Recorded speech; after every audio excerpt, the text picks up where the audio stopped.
Chiziviso kumhuri yeZimbabwe and ndokukumbirawo munditeererese zvakanaka. Tiri kuda kuti Junior awanikwe. But here is a problem. There is a problem iri kuitika kune vanhu vada kubatsira kuti Junior awanikwe. Chekutanga ndechekuti problem yeKwaMuguti uri kushayikwa kwemwana weKwaMuguti haisi kungoafekta mwana iyeye chete. Kutori nevamwe vana 3 vakashayikwa.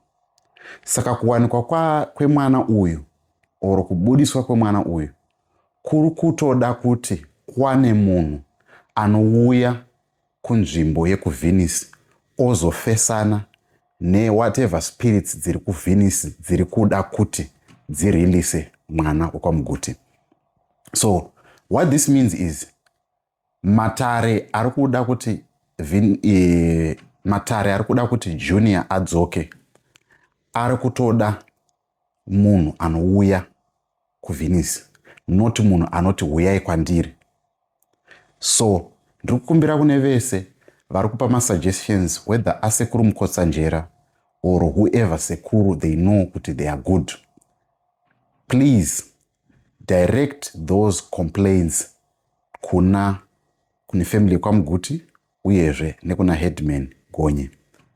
Mainly because inini ndiri journalist, in some cases I intervene, but handikwanisi kuendera kumberi mhuri uyezve handikwanisi kuenda kumberi vakuru vedunhu.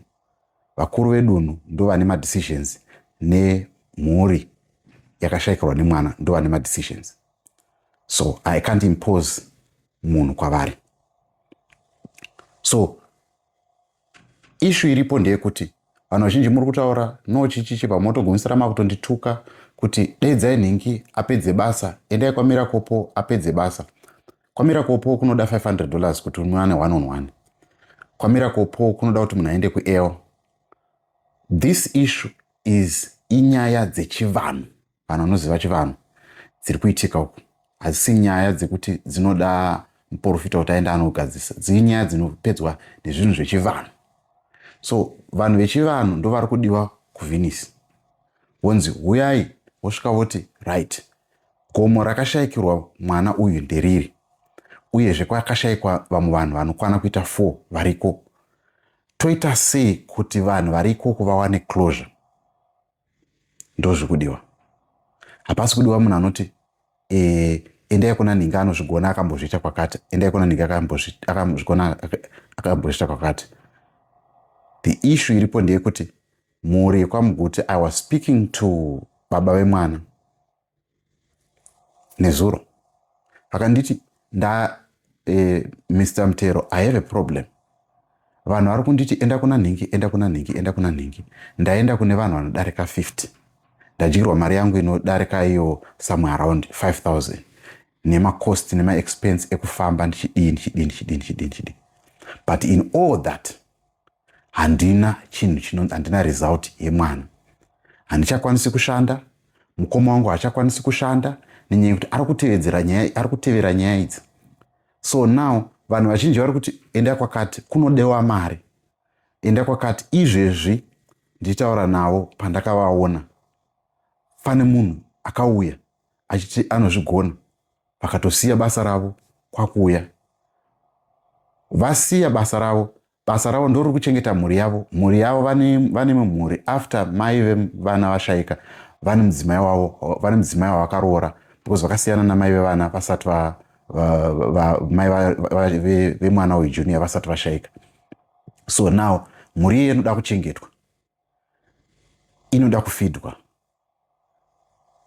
and he is busy looking around kuti vawane mari yekuti vaone mwana wavo. Now tell me, mukoma wavo is also busy looking around vachitsvagawo. Vakanzwa kuti kwakati womhanya, but varongodzwa tsanangudzo, hapana ari kukwanisa kuunza a result. So he has said, Mr. Mtero, ndoda munhu anouya paground ondipa result. When it comes kuti ndichitsvaga mari yekumubhadhara kana kuti apedza basa, it's not a problem. Saka masuggestions amuri kupa they are nothing. And inini vanhu vazhinji makutouya muchitondituka muchindipopotera pano papeji nekuyoutube kuti ita zvakati, taurana nhengi. Handina zvandokwanisa kuita, because at the end of the day these people vari kuda mari. Maprofita anenge achida mari, n'anga dzachona dzichida mari. Anogona kusati ndiri kuda mari, anoti uyai kwakati. Like this other lady ari kunditi endai kuchiweshe, munosvika munorara ikoko.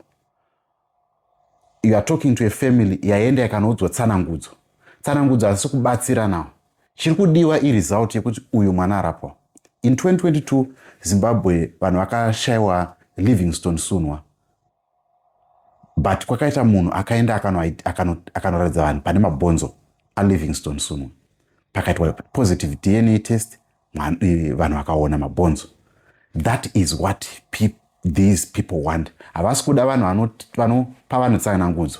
And we actually had this guy anzani kumelontic oras achitotaura kuti ndiri kuziva pane mwana, but it turned out to be false.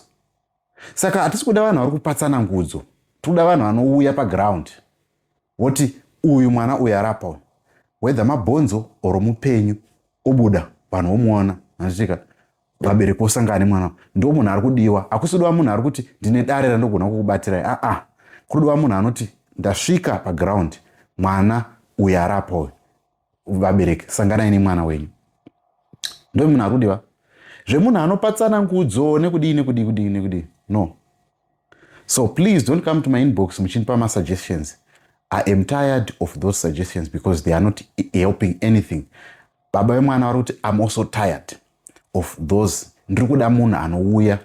And as I said in the beginning kuti nyaya iyi iri kuda munhu anouya paground, because haisingori kuaffecta one family, iri kuaffecta multiple families. I told you about murume uya akangodisappear nanhasi from 2019 asati awanikwa. Kune vanhu about 4 vakadisappear havasati vawanikwa. So izvozvo zviri kutaura nyaya yekusvinwa. And also yesterday pane mukadzi akazviwisira mugonyeti. Last of last week kune mukadzi akangobuda panze achiti ari kuenda kunoita wiwi, kwakubva atongofa akasiya mwana ane 5 months. Asiya mwana ane 5 months, vanhu vakazotoona mai murume mazara nhunzi. Last week panotori nevakomana 3 vakadonha nemotobike vakafa kuwindmill kudhuze nekuvhenisi ikoko. The previous week iyo pane muchinde waye akafa angoita bundu pamhanza, audzwa kunzi uchazviona. So there's a lot of things that are happening kuVenice.